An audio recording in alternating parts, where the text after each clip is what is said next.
Hello everyone, Ram Ram ji, Radhe Radhe आप सबको। आपका दिन मंगलमय हो। मेरी सुबह हो चुकी है, अपने घर की साफ सफाई करके, पूजा पाठ करके, नाश्ता पानी करके मैं फ्री हूँ। आज मैं बना रही हूँ गोंद के लड्डू जैसे मुझे आते हैं। मैंने अपना सारा सामान निकाल के पहले ही रखा हुआ है। मैं इसमें खांड या गुड़ नहीं, शक्कर नहीं डालूंगी, सॉरी गुड़ ही डालूंगी। तो देखते हैं, चलो मैं कैसे कैसे बनाती हूँ आपको मैं दिखाती हूँ। सबसे पहले मैंने एक कढ़ाई ली थी जिसमें मैं आटा भूनूंगी। आटा मैंने भून लिया था। मेरी थोड़ी कढ़ाई हल्की है तो आटा थोड़ा लग सा जा रहा था, पर जलने नहीं दिया मैंने, हिलाती रही उसको अच्छे से। मैं थोड़ा ब्राउन कलर का भून के मैंने आटे को अलग रख लिया था। और जितने भी मैंने ड्राई फ्रूट्स निकाले थे अपने, जैसे काजू बादाम और गोला, जो भी आपके पास ड्राई फ्रूट्स हों सबको आप हल्का सा ना घी में रोस्ट कर लेंगे, ज़्यादा नहीं तो थोड़ा हल्का सा ही थोड़ा हल्का हल्का हम सबको रोस्ट कर लेंगे, ताकि जो इनमें ऑयल है इनका ना वो रिलीज़ हो जाए, बाहर आ जाए थोड़ा, और इनमें नमी सी बन जाए।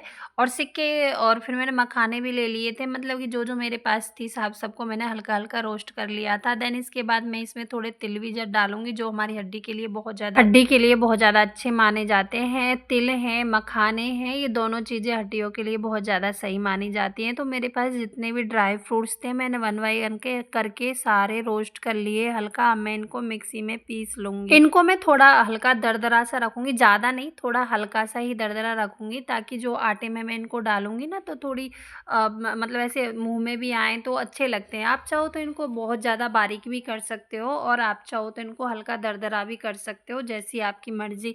तो मैं सारे जितने भी मेरे पास मेवे होते हैं मैं वन बाई वन कर सबको पीस लेती हूँ हल्का दरदरा सा, ज़्यादा बारीक मैं करती नहीं हूँ, जैसे कि मैंने आपको बताया था। तो मैं इनको वन बाई वन करके पीस के रख लूँगी। मैं काफ़ी टाइम से सोच रही थी गोंद के लड्डू बनाने की, और सर्दी में तो ये बहुत ज़्यादा अच्छे माने जाते हैं हमारे, और बच्चों के लिए भी। तो मैंने आटा छान के भून के पहले ही रख लिया था, जैसे मैंने दिखाया। मैंने एक डोंगी में आटा डाला हुआ है, ऊपर से मैं ये सब सारे मेवे जो मैंने पीसे हैं वो डालती रहूँगी। इसमें मैंने दखनी मिर्च भी डाली है। दखनी मिर्च हमारी आंखों के लिए अच्छी होती है। आप इसमें सौंठ भी डाल सकते हो, तो थोड़ा ऐसे टेस्ट आता है, नमकीन नमकीन सा, तो अच्छा लगता है। ये मैंने गोंद ली है, घी गरम कर लिया है, तो गोंद को हम थोड़ा थोड़ा करके डालेंगे, क्योंकि ये घी में डलते ही बहुत ज़्यादा भून के मोटी हो जाती है। तो आप हमेशा गोंद भूनते टाइम पे ना थोड़ी थोड़ी डालें, और इस तरह की जैसे मैंने चलनी ली है आप इस तरह की ले सकते हो, क्योंकि इससे जल्दी से निकल जाती है और पूरी आ जाती है, और तेल भी इतना नहीं आता है। तो मैं थोड़ा थोड़ा करके अपनी पूरी गोंद को भूनने में लग जाती हूँ। भून भून के निकाल निकाल के मैं इसको सीधा ना एक मिक्सी के जार में ही डालती जा रही हूँ, ताकि देखो मैं अब इसे प्लेट में निकालूंगी फिर उसमें डालूंगी तो प्लेट भी घी की हो जाएगी, कढ़ाई तो घी की है ही, और फिर डोंगा भी, डोंगा रखा है तो मैं सीधा डायरेक्टली उसी में भून भून के इसको निकाल निकाल के उसमें डाल दूंगी। और फिर जैसे ही ठंडा होगा मैं सीधा इसे मिक्सी में पीस के और ऊपर से ही मिला दूंगी। तो देखो ये ज़्यादा आंच हो जाती है, कभी कम हो जाती है, तो मैं इसको ना धीरे धीरे ही भूनती हूँ। जैसे भून गया और पीस दिया। ये ठंडा होकर थोड़ा टाइट भी हो जाता है, तो इसलिए मैं इसे हल्का गर्म ही पीस के और ऊपर से डालती चली जाती हूँ। अब मैं कई दिन से सोच ही रही थी कि आज करूँ कल करूँ, आज करूँ कल करूँ, क्योंकि इस काम में थोड़ा टाइम लग जाता है, इस वजह से तो आज मैं फ्री हूँ। आज क्योंकि संडे है, बच्चे भी नहीं गए हैं और मेरा काम भी हो चुका है, तो मैंने सोचा क्यों नहीं दोपहर में आज यही काम कर लेती हूँ मैं सारा। इनको बना के स्टोर करके रख लूँगी। खांड वांड के तो बनाते हैं, मम्मी जी बनाती हैं, परी की दादी बहुत अच्छे लड्डू बनाती हैं भाई। वो तो गोले का भी लड्डू बना बहुत ही अच्छे बनाती हैं। कभी मैं उनसे ना बनवाऊँगी तो मैं आपको ना ज़रूर दिखाऊँगी वो किस तरीके से बनाती है। मैंने भी उनको ही पूछा है कुछ कुछ चीज़ें, और उनको पूछ पूछ के उनकी हेल्प ले लेके मम्मी जिनकी, तो मैं ये लड्डू बनाने लगी हुई हूँ। जैसे तिल वगैरह है कैसे करने हैं, क्योंकि वो मेरे पास थोड़े ब्राउन वाले तिल हैं, वो ब्राउन वाले हैं, तो मम्मी ने बोला था कि उनको बस हल्का सा रोस्ट करके डालना है। देखो मेरा आपको मेरा गूंद दिख रहा है कितना अच्छा है। ये सारी चीज़ें मैंने ना एक जगह इकट्ठा कर रखी हैं। तो ये पूरी मैंने सब भून भान के पीस पास के सबको इकट्ठा कर लिया था।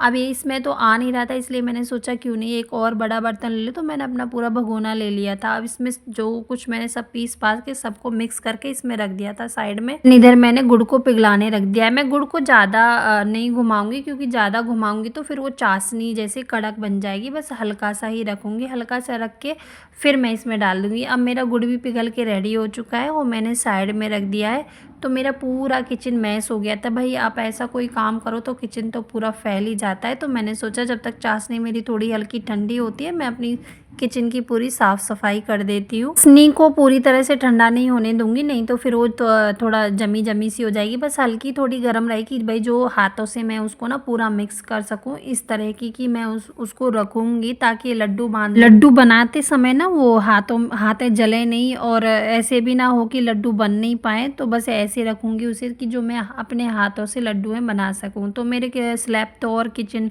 स्लैब गैस वगैरह मैंने सब साफ़ कर दिया। अब बारी आ जाती है बर्तनों की। बर्तनों को भी मैं अच्छे से साफ़ वाफ़ कर दूँगी, साथ के साथ मेरे दोनों काम हो जाएंगे। मैं यहाँ पे लड्डू भी बना रही थी, साथ साथ में मैं अपने और खाना पीना भी बना रही थी, क्योंकि दोनों काम साथ साथ में कर रही थी। क्योंकि इस काम में थोड़ा टाइम लगता है और ध्यान भी देना पड़ता है, क्योंकि बहुत सारी चीज़ें हमने रोस्ट भी करी हैं, हल्की हल्की सी भूनी भी हैं, इसलिए। तो आज भाई मेरा ये था मेरा ब्लॉग्स। आपको ये मेरा ब्लॉग कैसा लग रहा है प्लीज़ मुझे कमेंट करके ज़रूर बताया करो, और आप प्लीज़ मुझे सपोर्ट किया करो, मेरे ब्लॉग्स को शेयर किया करो अगर आपको अच्छे लगते हैं तो। अगर आपका एक भी कमेंट, एक भी लाइक मुझे मोटिवेशन देता है। देखो मैं अपना टाइम निकाल के आप लोगों के लिए ब्लॉग्स ऐड करती हूँ, लेकिन ऐसा कुछ नहीं है कि अलग से या भैया बिल्कुल स्पेशली कुछ बनाती हूँ, नहीं। जो मैं अपने घर में काम करती हूँ, मैंने कई बार बताया है आपको, वही मैं अपने कैमरे में शूट करती हूँ। मैं खुद ही शूट करती हूँ और खुद ही एडिट करती हूँ, सब कुछ मैं ही करती हूँ। तो प्लीज़ आप मुझे सपोर्ट कीजिए, मेरे ब्लॉग्स को आप शेयर कीजिए, लाइक कीजिए, ताकि मुझे मोटिवेशन मिले और आगे मैं और भी अच्छे अच्छे आपके लिए ब्लॉग्स ला सकूं प्लीज़। तो मैं धीरे धीरे करके अपने सारे बर्तन वर्तन साफ़ कर देती हूँ, बच्चों को खाना पीना भी खिला देती हूँ। अपना आराम से बैठे हुए हैं, इसलिए आपको इधर उधर घूमते फिरते हुए दिखाई नहीं दे रहे हैं, क्योंकि पहले से ही खा पी के अपना आराम से बैठे बैठे टीवी देख रहे हैं। क्योंकि वो फिर बार बार परेशान करते ना, तो काम नहीं हो पाता है अच्छे से। तो मैं अब मेरा अभी साफ़ सफाई भी हो गई है, दोनों काम हो गए हैं। देन इसके बाद में अब मैं फिर से अपने चाशनी को चेक कर लेती हूँ। चाशनी हल्की सी मेरी जैसे मैंने बोला था आपको हल्की सी गर्म है, तो मैं एक हाथ से कढ़ाई को उठा के उसमें पूरी चाशनी मिक्स करके बना देती हूँ, क्योंकि कढ़ाई तो थोड़ी देर टाइम तक ना गर्म ही रहती है।